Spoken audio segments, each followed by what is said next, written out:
amigos todoterreno? ¿Cómo están? Estamos listos para un podcast más donde vamos a estar aquí con nuestro amigo Carlitos. ¿Qué tal estás?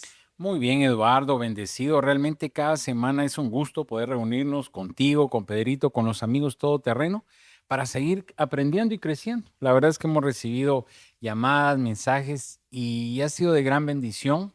No solo porque nos anima a seguir, porque esto pues no es de que échenos porras para que sigamos, ¿verdad? Es un mandato del Señor, sino entender de que como la palabra está transformando nuestra vida, también está transformando la de nuestros amigos todoterreno. Y también los invitamos a seguir siguiéndonos en redes sociales, a compartir el podcast, a darle like y a poder comentarnos ahí si tienen algún tema que quisiéramos que habláramos o si les gustó, cómo les pareció. La verdad es que todo ese feedback nos ayuda mucho a nosotros. También cuando nos escriben en el WhatsApp, nos ayuda y nos anima a seguir, así como dice Carlitos. Y hoy vamos a ver una pregunta que cuando yo la leía decía, ¡ala, qué chilero ha de ser! ¿Verdad? O sea, ¿qué haríamos si no tuviéramos miedo? O sea, si no tuviéramos miedo, fuéramos imparables, siento yo, ¿verdad? La verdad es que a mí cuando oía esta frase me venía a la mente cuando Jesús está en la barca dormido y los discípulos estaban temblando así de miedo y preocupados porque estaba la tormenta, ¿verdad? Y Jesús, bien, dormido, imagínate qué rico, o sea, no tenía miedo de nada. Lo despiertan y se levanta Jesús y dice, que calma. Y todo regresa a la normalidad. Entonces, ¿qué mejor concepto que ese? Y yo creo, Eduardo, y amigo todoterreno, que muchas veces tú lo hacías la mención de este versículo. ¿Cómo está tu vida hoy, amigo todoterreno? ¿Será que estás en un lago calmadito, verdad? ¿O será que estás atrás de la reventazón y tú sientes que tu barca ya está por reventar? Pues hoy queremos decirte que el Señor está ahí, está contigo en la barca. Hay un canto no tan nuevo donde habla de esto y el canto dice, si tú vas en mi barca, no importa la tormenta. Entonces, depende de lo que estés pasando, tienes que saber que el Señor está contigo. Y empezamos con lo que me gusta, con la palabra del Señor. Isaías 41:10 nos dice, así que no temas porque yo estoy contigo. No te angusties porque yo soy tu Dios. Te fortaleceré y te ayudaré. Te sostendré con la diestra de mi justicia. Y sabes que me gusta tanto de esto, Eduardo, donde dice, no temas. Ok, pero ¿por qué no voy a temer, Señor? Porque yo estoy contigo. No te angusties, pero ¿por qué? Porque yo soy tu Dios. O sea, Él te está diciendo el problema, pero también te está diciendo la Calmado, solución. bueno, calmado. Tranquilo, hombre, tranquilo. Aquí está con papi, tranquilo. Y vamos a ver 5 puntos. La verdad es que qué bonito de ser esa vida sin miedo. Me me gustó mucho la frase. Y el primer punto es, la presa y los cimientos, lo que construiste desde afuera, se cae desde adentro. Y aquí hay una historia pues, muy bonita que nos va a dar un poco de contexto. Habla sobre una gran presa que fue construida y fue una presa pues estéticamente muy bonita. La gente literalmente invirtió un gran presupuesto en la parte de la fachada, pero se olvidaron de tener ese mismo ímpetu y esa misma inversión para el tema de los cimientos. Cuenta la historia pues que llegó una gran tormenta y cuando empieza a llenarse la presa, puro trabalenguas de los tres tristes tigres, la presa empieza a llenarse, empieza unas pequeñas fisuras en la fachada de la presa y esto empieza a llegar a un punto donde sale todo por los aires y literalmente no logra contener el agua de esta tormenta. Y muchas veces eso nos recuerda que una cosa es la fachada que estamos viviendo y otra cosa son los cimientos que estamos teniendo. Ujú. No quiere decir que no vamos a tener miedo, Eduardo, ni que vamos a cometer errores y muchas veces vamos a pecar, ¿verdad? No quiere decir que no amemos al Señor o que nuestros cimientos estén mal, pero regresar a la base, que nuestro cimiento sea la palabra del Señor. Y hoy, cabal, teníamos esta plática antes de iniciar a grabar los podcasts y era que muchas veces nosotros desde pequeños hay muchos que estamos como ya digamos, el sistema está diseñado para que nosotros estudiemos, nos graduemos, vayamos a trabajar y compramos una casa, paguemos la hipoteca, nos jubilemos y ahí se acabó, ¿verdad? Y de ahí todo el tiempo en el IX, ¿verdad? Entonces, creo yo de que ya está todo armado, pero hay muchos de nosotros que también eso podría ser el éxito, ¿verdad? O sea, llevar esa vida de esa forma. Pero también hay unos que se van saliendo del sistema y son los que empiezan a emprender y empiezan en ese mundo desconocido. Es el mundo de las tormentas. Y una cosa, Eduardo, que es importante entender, y amigo todoterreno, es de que pues también no todos son para emprender, ni todos son para empresarios, porque si todos fueran empresarios, ¿dónde vamos a encontrar a los empleados? Yo creo que el Señor tiene que ir dando las direcciones, amigo todoterreno. Fíjate que a mí me gusta hablar mucho de los temperamentos, pero siempre lo he dicho, la parte que a veces no muchito es de que cuando te dicen, ok, usted es este temperamento, entonces tú sigues cometiendo los mismos errores y ¿en qué te escudas? Es que yo soy de ese temperamento, ¿verdad? Yo soy sanguíneo, yo soy melancólico, soy flemático, soy colérico. Entonces se nos olvida que la palabra dice que pues, al nacer de nuevo hay muchas cosas que van a mejorar. Pero eso solo era un anuncio con el tema de que no todos somos para emprender, pero muchos hemos tomado esa decisión y pues no nos arrepentimos. Pero la palabra también nos ilustra este tipo de cosas, regresando al tema de los cimientos. Y en el Sermón del Monte, Jesús platica de algo muy hermoso y habla sobre el hombre prudente. ¿Qué era este hombre prudente? Habla del prudente y el necio, que uno decide construir en la roca y el otro decide construir en la arena. Pero vamos a la palabra, Eduardo. Mateo 7, del 24 al 27 nos dice: cualquiera pues que me oye estas palabras y las hace, le compararé a un hombre prudente que edificó su casa sobre la roca. Descendió la lluvia y vinieron los ríos y soplaron vientos y golpearon contra aquella casa y no cayó, porque estaba fundada sobre la roca. Pero cualquiera que me oye estas palabras y no las hace, lo compararé a un hombre insensato que edificó su casa sobre la arena y descendió la lluvia, vinieron los ríos, soplaron los vientos y dieron con ímpetu contra aquella casa y cayó. Y fue una gran ruina. Y si vemos, tal vez las dos casas desde afuera se veían bien bonitas, pero todo estaba mal abajo en una de ellas, ¿verdad? Realmente, ¿en dónde está construida, verdad?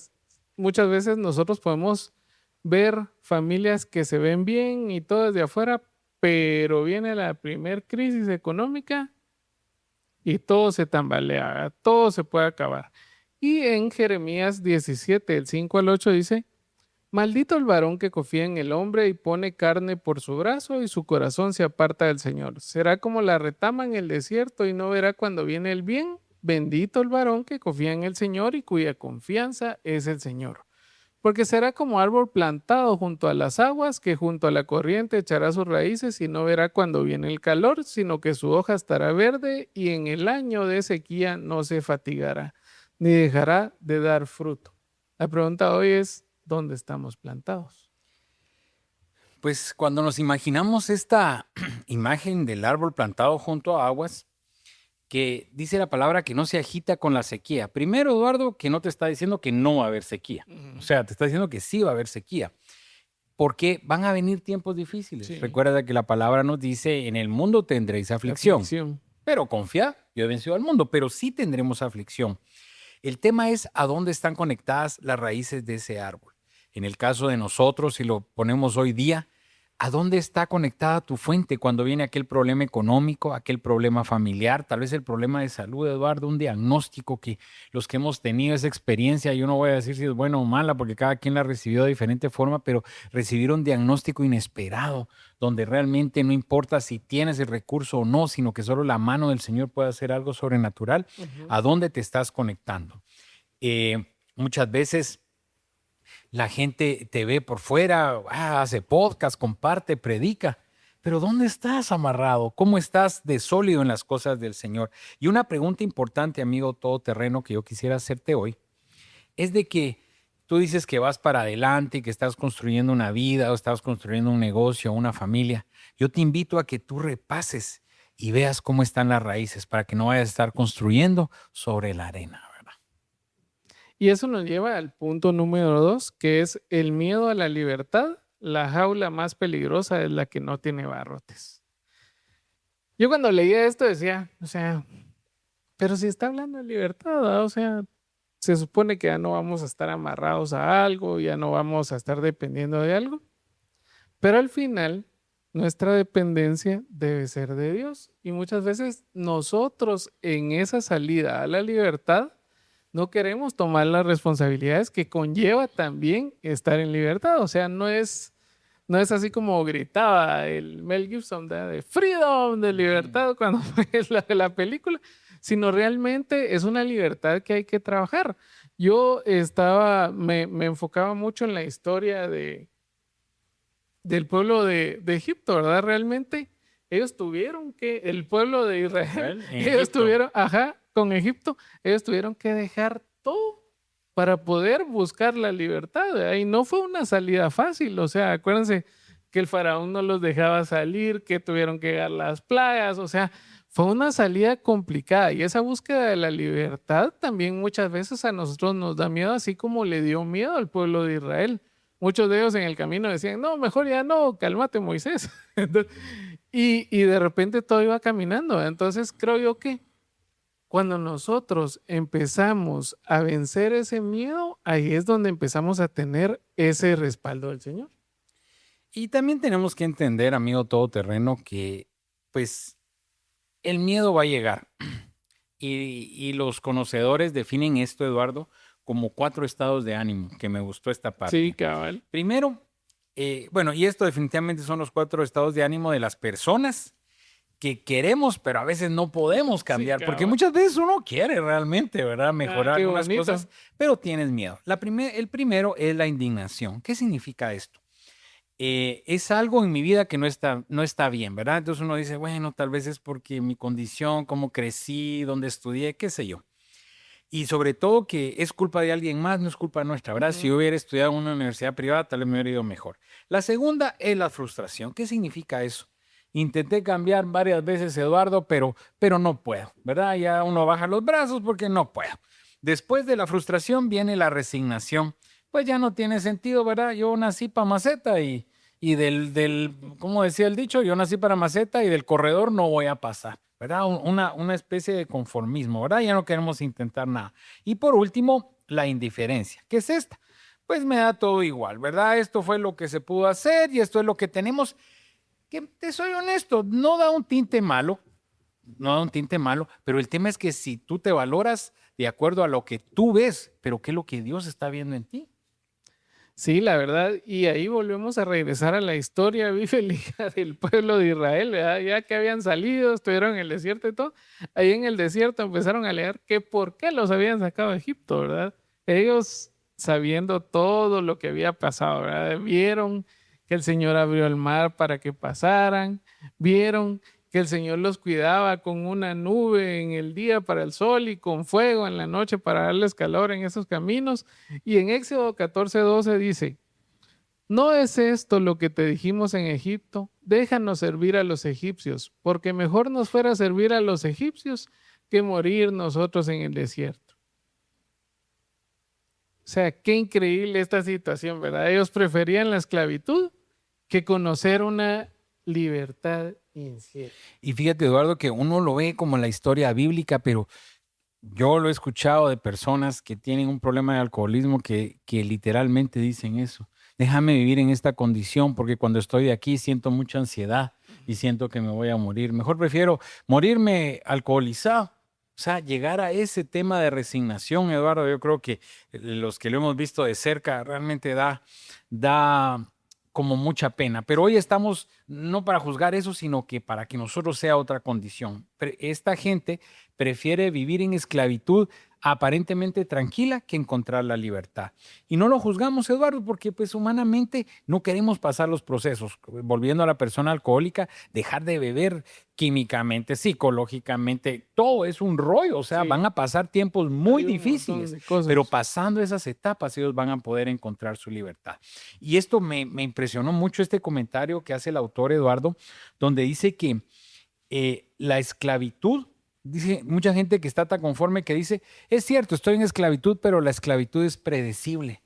O sea, imagínate, o sea, yo sé que me va a ir mal, pero por lo menos estoy consciente que me va a ir mal. O sea, ¿verdad? En cambio, el tema de la libertad es totalmente impredecible. Hablábamos de que mucha gente pues está en trabajos con mucho potencial y otros que ahí es su lugar, Eduardo. Yo insisto en esta parte porque oí un comentario donde decía que alguien que no tiene la capacidad para crear empresa o para crear fortuna, impulsarlo a eso es darle una pistola cargada para que se dé un pie pues se dé un balazo en el pie, ¿verdad? Entonces tenemos que tener cuidado a veces en el tema del ámbito cristiano. Tú puedes, si lo puedes soñar, si lo puedes soñar, lo puedes lograr. Yo tengo testimonio de una familia. Eran 3 hermanos o 4, no recuerdo bien. Y su pastor les dio una palabra que el Señor los iba a levantar y ellos tenían más o menos el mismo oficio y renuncian todos a sus trabajos, Eduardo. Imponen el negocio sin experiencia de lo que ellos trabajaban, sí, pero administrativamente sin experiencia, sin conocimientos. Fue un fracaso. Los 3 o 4 hermanos, que no recuerdo exacto, sin trabajo y pasando unas grandes penas económicas. ¿Y la queja contra qué era? Contra Dios, ¿verdad? Que Dios no lo respaldó con algo que él dijo. Entonces tenemos que tener mucho cuidado con esa parte de, pues Dios me dijo, ¿verdad? Sí, y la diferencia que podemos ver entre el pueblo de Israel y los que terminaron entrando a la tierra prometida, que eso fue más adelante, ¿verdad? No fue una circunstancia, sino fue la actitud frente al miedo. ¿Por qué? Porque cuando llegaron a donde estaba la tierra prometida, estábamos aquí y allá está la tierra prometida, dijeron, vamos a enviar 12 para que vayan a ver cómo está la situación, porque el Señor les había dicho que había que conquistarla. 10 regresaron a decir, no, ahí no podemos, hay gigantes, nos van a matar, ¿cómo vamos a luchar contra ellos? Porque había que ir a conquistar esa tierra prometida. Muchos de nosotros puede ser la empresa de esa tierra prometida del Señor y tenemos que ir a conquistarla. Muchos de nosotros puede ser nuestra esposa y tenemos que ir a conquistarla. O sea, hay una tierra prometida que el Señor tiene para nosotros, pero si vemos de los 12, solo 2 dijeron, podemos. Miren, hay unas uvas de este tamaño. Miren, sí podemos, el lugar es hermoso. Vamos a vencer porque tenemos al Señor atrás. Si lo vemos es un porcentaje bien corto, tal vez era como un 15, 18%, ¿verdad? Los que sí confiaban, pero ese 18% fue una actitud frente al miedo. Y en Números 14, 8 al 9 dice, si el Señor se agradare de nosotros, Él nos llevará a esta tierra y nos la entregará. Tierra que fluye leche y miel. Por tanto, no seáis rebeldes contra el Señor, ni temáis al pueblo de esta tierra, porque nosotros los comeremos como pan. Su amparo se ha apartado de ellos y con nosotros está el Señor, no los temáis. ¿Cuál es el primer paso para reinventarnos? Asumir la responsabilidad de nuestra propia vida. ¿Qué hicieron ellos? Asumir la responsabilidad de su propia vida y aún ellos la de los demás. Y un detalle importante con esto de los que entraron a la tierra prometida de plan de avanzada, Eduardo, es de que mismo problema, mismos tiempos, mismo de todo, diferente concepto de lo que iban a traer. Fíjate que yo tuve un jefe que le decíamos, ¿verdad? Mire, vamos a lanzar un producto nuevo. Sí, pues fíjate que encontramos 5 marcas iguales. Ajá, ¿y qué? No, pero es que es lo mismo que nosotros vendemos. Sí, ¿y qué? Y imagínate, estamos hablando de algo secular. Ahora, cuando tú bien lo dices, cuando llevamos el respaldo del Señor, hay un versículo que nos ayuda mucho en este tema del miedo y el tema de la acción, que es el versículo que Dios entrega antes de que Josué entre a la tierra prometida. Y es en Josué 1:9 que dice, mira que te mando que te esfuerces y seas valiente. Y hay una versión que dice que seas muy valiente. O sea, el que puede leer entre las líneas es que no solo tienes que ser bueno, tienes que ser muy bueno, porque la cosa está durita, o sea, no va a estar blanda, ¿verdad? No temas ni desmayes, porque el Señor tu Dios estará contigo. A veces no, en donde quiera que vayas. Como te decía al principio, el Señor está avisando que las cosas iban a estar duras y que posiblemente ibas a tener miedo, pero que Él te iba a respaldar. A mí me encanta la palabra coraje y al fin se me quedó porque me recordaba de un perro de una caricatura que se llamaba Coraje, donde aprendimos que uno dice, esta persona tiene coraje, y uno se imagina a alguien muy recio y muy fuerte, pero coraje es hacer las cosas con miedo, pero hacerlas, ¿verdad? Entonces, en el nombre del Señor vamos a tener coraje. Y el tercer punto es conocete a vos mismo. El viaje más largo empieza en el espejo. ¿Qué dice esto, don Carlitos? Ya no sabía, pensé que estaba en ucraniano, pero tenía al revés la hoja. Bueno, el punto número 3, conocernos a nosotros mismos. Realmente, en esta lectura, parte de lo que queremos llevarte es a un viaje del autoconocimiento. Y fíjate, Eduardo, que yo creo que nosotros podemos engañar a cualquiera o pretender engañar a la gente, pero a quien no vamos a engañar es a nosotros mismos. Sí. Y a mí me encanta en la palabra cuando el rey David decía, examíname, oh Dios, y ve si hay algo malo en mí. Pero en 2 Corintios 13:5, el apóstol Pablo nos exhorta y nos dice, examinémonos a nosotros mismos.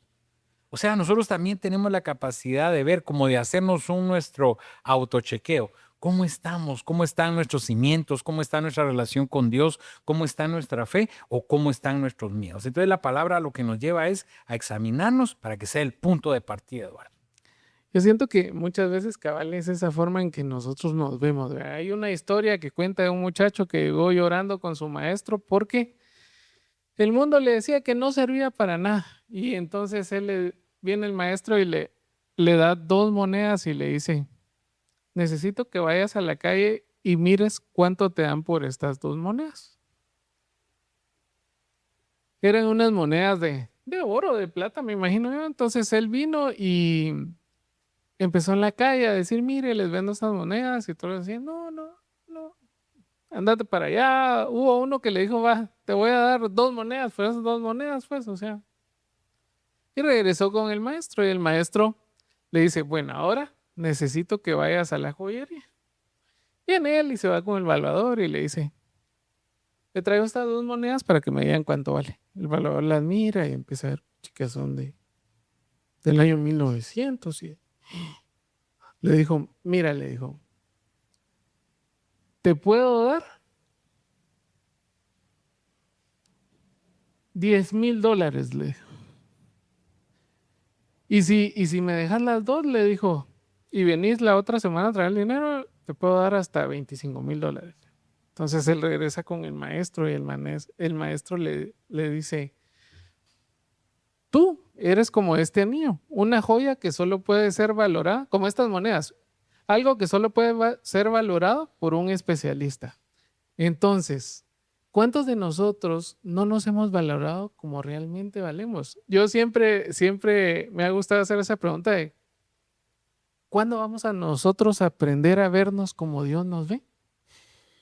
Porque el Señor nos ve como unos hijos brillantes, exitosos, buenos. O sea, tenemos a Jesús aquí enfrente, cubriendo todo lo malo que nosotros hacemos. Entonces imagínense cómo nos ve Dios. Eso es algo impresionante y es algo que deberíamos de nosotros de vernos de esta forma. Y muchas veces la autoestima, Eduardo, o la forma en que nos vemos nos frena porque no nos valoramos. Uh-huh. Y fíjate que yo se lo digo a mi equipo de ventas, que muchas veces nosotros, está muy caro, mira, necesito un descuento, dame un descuento. Obviamente queremos vender, pero cuando empezamos a bajar y a bajar, si nosotros sabemos que tenemos productos de calidad, productos que tienen respaldo, ¿por qué lo vamos a dar barato? Esta semana me dice la vendedora, mira, en la costa no, que nadie subió y que no nos van a pagar el incremento. ¿Qué hacemos? Pues no los despachamos. Claro, es un sacrificio, pero también como el poder valorarnos un poco. Uh-huh. Y si esto es en lo comercial, Eduardo, ¿cuánto más ante los ojos del Señor? Y en la palabra hay una historia muy bonita que nos narra en el libro de Samuel, ¿verdad? Cuando el profeta Samuel tiene que ungir al rey de Israel, pues llega con Eliab, ¿verdad? Imagino que Eliab era un referéndum, ¿verdad? Con una familia de jóvenes guerreros fuertes. Y le dice, mira, tráeme a tus hijos, ¿verdad? Entonces, pues él va a traer al más grande, al más fornido, que es bueno para pelear, ¿verdad? Entonces, este es el pilas, digo. No, dice la palabra que de los hijos de Isaí era el más alto, el imponente, con un aspecto majestuoso, es lo que dice, ¿verdad? Entonces, pues el profeta ora y le dice, mira, él es el que tengo que ungir. No, le dijo, no es él. Llamen al otro. Pero si nosotros lo ponemos hoy día, Eduardo, por ejemplo, si tú estás escogiendo entre un trabajo y otro, entonces tú dices, no, esta empresa, porque esta es una transnacional muy buena, ¿verdad? Y el Señor dice, no, te quiero en esa empresa pequeña, familiar. No, pero ¿cómo, Señor? Te quiero en esa empresa pequeña. Aprender a escuchar la voz de Dios. Entonces dice la palabra que que pues ya no había quien llevar, ¿verdad? Entonces aparece David, ¿verdad? ¿Dónde está tu hijo pequeño? Ah, pues ahí anda cuidando ovejas, va a traerlo. Cuando llega David, ¿verdad? Pues dice la palabra que era hermoso, ¿ah? Yo no sé por qué me pusieron David, me hubieran puesto Carlos, perdón, me hubieran puesto David. Pero, ¿qué dice la palabra, verdad? El Señor le revela al profeta y dice, Él es al que tienes que ungir. Y en 1 Samuel 16:7 nos dice, no mires a su parecer, ni a lo grande de su estatura, porque yo lo desecho, porque el Señor no mira lo que mira el hombre, pues el hombre mira lo que está delante de sus ojos, pero el Señor mira lo que está en el corazón. Y después de esta palabra nos relata que fue donde David fue escogido, fue ungido, y claro, no tuvo el trono al siguiente día, llevó un proceso, ¿verdad? Pero qué bueno que el Señor no mira las apariencias, sino que ve nuestro corazón. Y ahí regresamos a lo que habíamos hablado, aprender a ver lo que Dios ve, ¿verdad? En Salmo 139, 13 al 14, dice, porque tú formaste mis entrañas, tú me hiciste en el vientre de mi madre, te alabaré porque formidables, maravillosas son tus obras, estoy maravillado y mi alma lo sabe bien. Formidables y maravillosas son tus obras. O sea que somos formidables Pues sí. y maravillosos. Amigo todoterreno, eres formidable y eres maravilloso en el Señor. Así es. Hay un tercer versículo, Eduardo, que nos conecta directamente con este accionar de la voluntad, la palabra del Señor y la promesa. Proverbios 4:23 nos dice, sobre toda cosa guardada, guarda tu corazón. ¿Por qué? Porque de él mana la vida. Y no se refiere a un corazón físico de tucutucu tacataca, no es ese corazón, ¿verdad, Eduardo? Sino que es donde nosotros albergamos nuestros miedos, nuestros temores, nuestra concupiscencia en ese corazón. Y en Filipenses 4:7 nos dice, la paz de Dios guardará tu corazón y tu mente, porque hay una conexión entre el corazón y la mente. Y por eso es que no podemos dejar guiar por emociones ni por sentimientos, porque como hablamos, las emociones se crean en el corazón. A veces tú estás molesto por algo. A mí me ha pasado y esta semana lo practiqué y por eso les voy a decir con solvencia.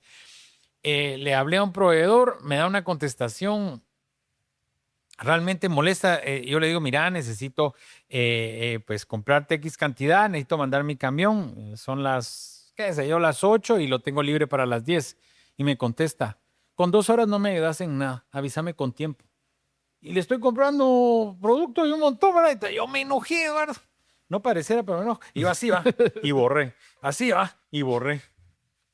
Después yo le puse, ok, ¿puedo mandar o no puedo mandar?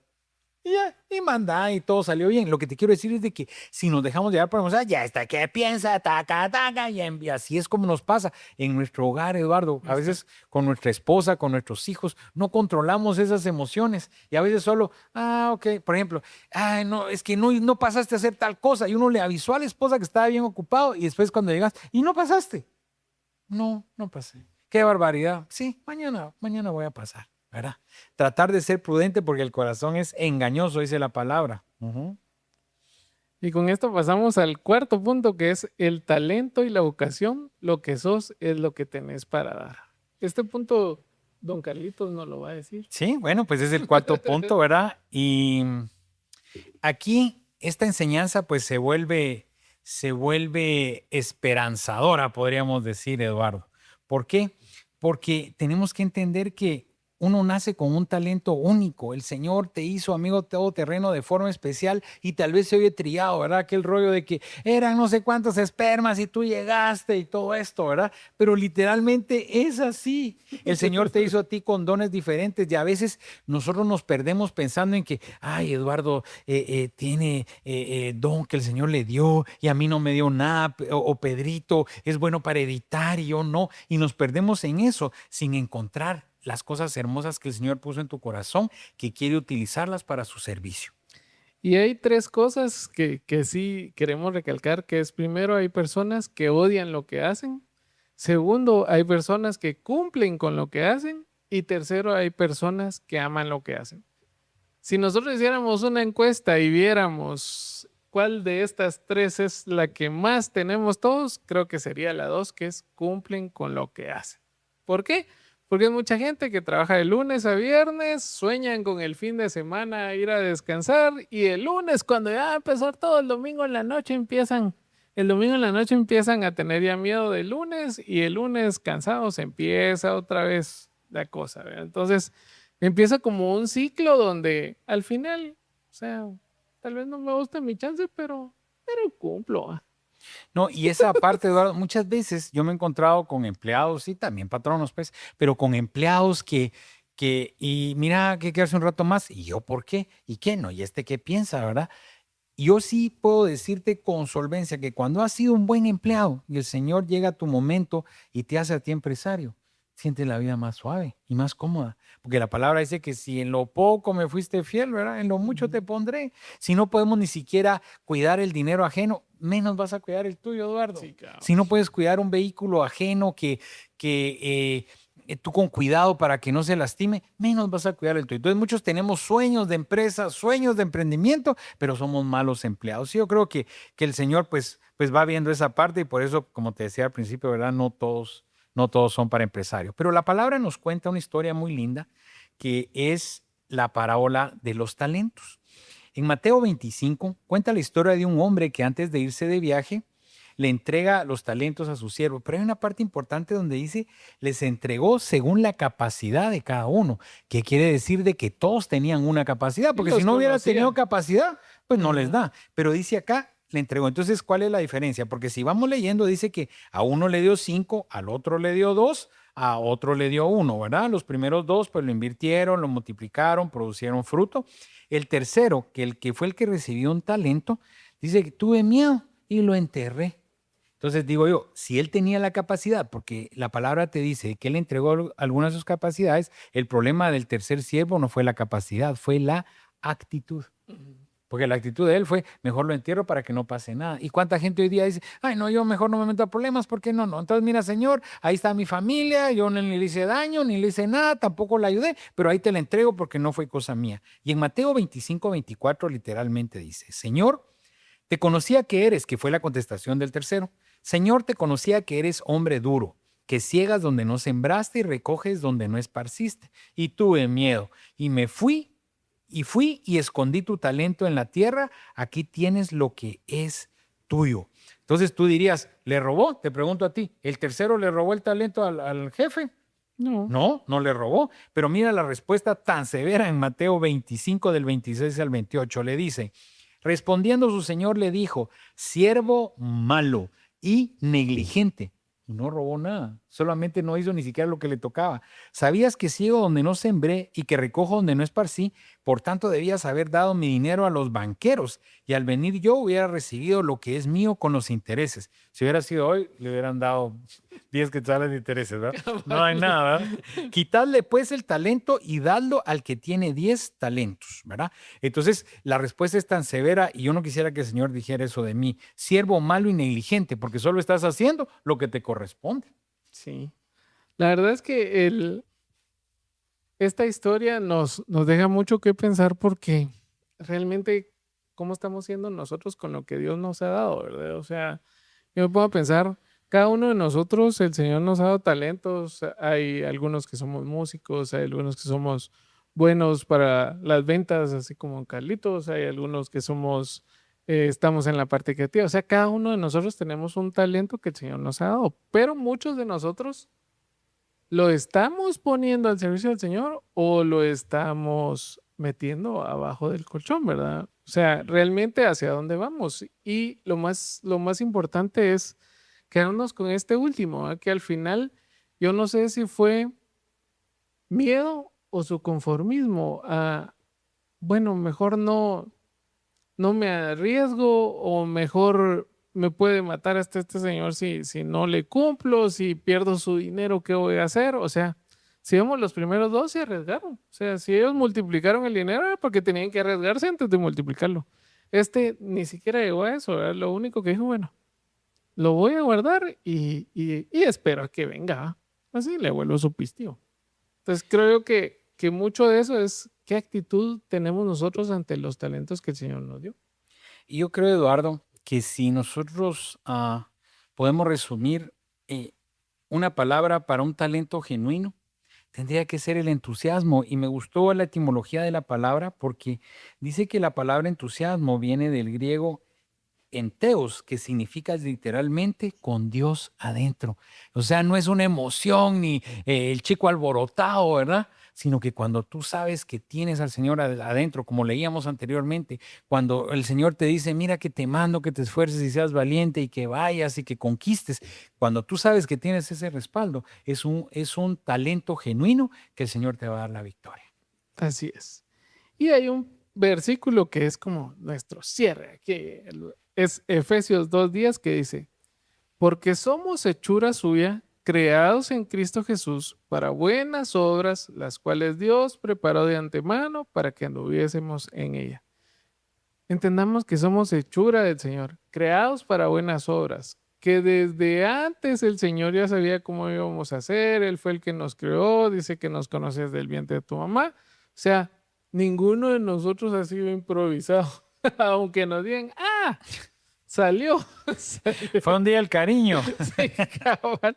Siempre para cada uno de nosotros hay un diseño, hay un propósito y hay algo específico que solo nosotros venimos a hacer. Hay una historia de un empresario que el empresario era cristiano y lo llamó un empresario brasileño a una reunión. Entonces él viene, toma su viaje, se va a Brasil y en este empresario brasileño era alguien que tenía muy poco acceso a las personas a llegar a él.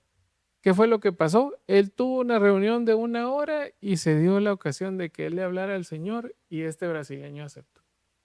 No sé si el propósito del Señor era que esta persona existiera solo para llegarle al brasileño, así como cuando Felipe le llegó a hablar al etíope, ¿verdad?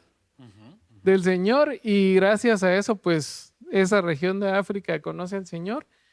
Lo mismo pasó con este señor, ¿verdad? Ya se imaginan este cuate millonario, o sea, acceso a qué otras personas tenía, y así se va regando todo esto. O sea, realmente es conocer que nosotros somos hechura del Señor y que ese es nuestro trabajo. Hablar del Señor y creer en el Señor en todo lo que estamos viviendo. Y el punto número 5, Carlitos, es la muerte como maestra, vivir de verdad antes de partir con las manos vacías. Cuando yo leí ese título dije, qué dramático el cierre del podcast.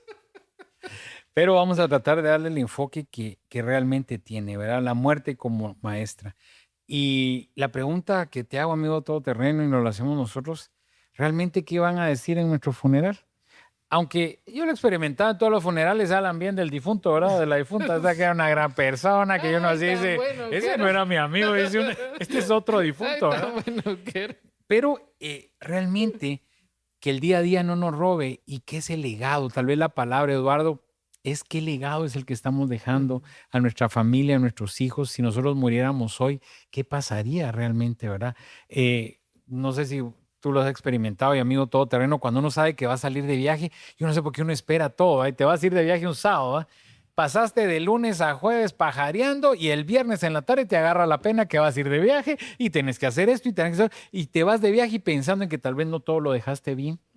Tenemos que entender que la vida hoy es un viaje, y un viaje porque la palabra dice que somos peregrinos, nosotros solo estamos un tiempo y vamos para afuera. Vale. En realidad estamos invirtiendo, Eduardo, en las cosas que realmente valen la pena.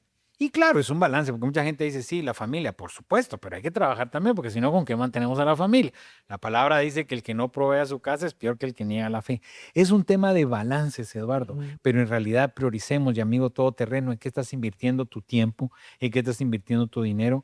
La psicología moderna dice que el que deja herencia no hizo bien los números, dice la psicología, ¿verdad? Pero la palabra dice que el que es bendecido deja herencia para sus hijos. Entonces yo prefiero lo que diga la palabra que lo que diga la psicología. Pero analicemos qué podemos aprender de la muerte si tocara nuestra puerta hoy. Hay una historia, no sabemos si es verdad o sí, pero es de Alejandro Magno, que dice que en su lecho de muerte, él era el conquistador más poderoso. Le convocó a sus generales y les dio 3 instrucciones para cuando él muriera en su funeral.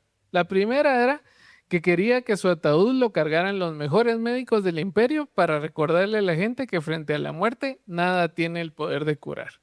La segunda, quería que los tesoros que había conquistado fueran esparcidos por el camino hasta su tumba para que el pueblo viera que los bienes materiales se quedan ahí. Y tercera, quería que sus manos colgaran fuera del ataúd, visibles para todos, para mostrar que venimos al mundo con manos vacías y con las manos vacías nos vamos. El hombre que conquistó el mundo conoció que lo más poderoso que pudo hacer al final fue, con las manos vacías, nos vamos. Y ahí estaba leyendo una historia donde dice que nosotros ahorita habitamos casas que dentro de 100 años las van a habitar, o menos, ¿no? Las van a habitar otras personas que ni siquiera sabemos. Que nosotros podemos tener cosas ahorita que dentro de unos 10 años las van a tener otras personas y nosotros no sabemos. Porque realmente cuando nosotros nos vamos, todo se queda. Y es una realidad, así dice mi pastor, yo te voy a profetizar, dice, que vas a morir. No sé cuándo, amigo, pero de que vas a morir, vas a morir. Y no sabemos si la historia de Alejandro Magno fue real. La que sí sabemos que es real es la que nos relata la palabra en Job 1:21. Para ponernos en contexto, Job, un hombre poderoso, con familia, con hijos, con una flotilla naviera, transportes, todo lo que ustedes quieran, y en un día él pierde todo. Pero ¿qué es lo que dice Job? Desnudo salí del vientre de mi madre y desnudo volveré allá. El Señor dio, el Señor quitó. Sea el nombre de Jehová bendito. Y amigo todoterreno, si tú has pasado por la pérdida material, la pérdida de un hijo, la pérdida de una esposa, la pérdida de una empresa, en realidad nosotros podríamos decir de todo corazón, el Señor dio y el Señor quitó. Sea su nombre bendito, Eduardo. Posiblemente no, pero que el Señor llene nuestros corazones. Y en realidad logré entender que con las manos vacías venimos, porque cuando nacimos no teníamos ni ropita ni zapatos. Y de la misma forma nos vamos, ¿verdad? Lo único es que un poquito más grandes y más experimentados. Pero la idea hoy es, en este punto de la muerte, es empezar a entender de que muchas veces dejamos de hacer cosas por pena de esto, porque cuando ya logre juntar, porque cuando ya lo logre hacer, o sea, nos perdemos de ir a visitar a alguien y de ahí nos avisan que se murió, ¿verdad? O sea, hay cosas que nosotros no hacemos o que acumulamos. Conozco mucha gente que trabajó toda su vida, hizo plata, al final se murió de una enfermedad terrible y sus hijos pasaron el mismo proceso. Al final todo lo que habían hecho los papás de primero no llegó ni a disfrutarse ni a hacer como debería ser, ¿verdad? O sea, ¿cuántos de nosotros disfrutamos el estar acostados en una hamaca? ¿Cuántos de nosotros disfrutamos un atardecer? O sea,